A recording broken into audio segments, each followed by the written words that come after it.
Australia, we've got a big problem in the construction industry.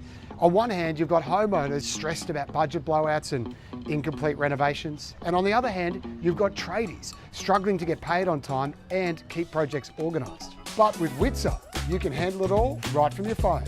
Witzer is a mobile-first app that's revolutionising construction projects in Australia, making everything from planning to payments a breeze, whether you're a homeowner or a tradie.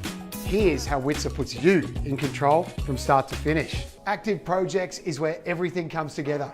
Tradies can upload signed contracts, share progress reports and photos, plus track milestones all in one place. And I can monitor progress and see every update, which gives me confidence and peace of mind throughout the project. Need to check in with your tradie or share an update? Witzer's in-app messaging keeps all communication in one place so nothing gets lost. It's like having a digital project diary, reducing miscommunication and making the whole process smoother.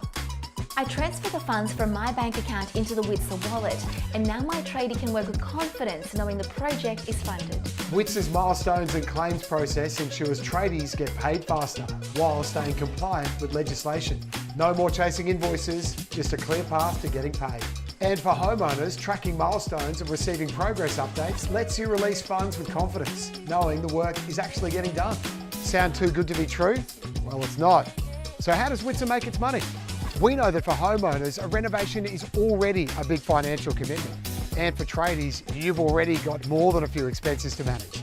That's why we don't tack on extra fees. Instead, Witzer covers all costs with a small daily cash rate from the bank on any funds sitting in the Witzer wallet. With Witzer, managing your project is clear, secure and simple. So don't risk it, Witzer it.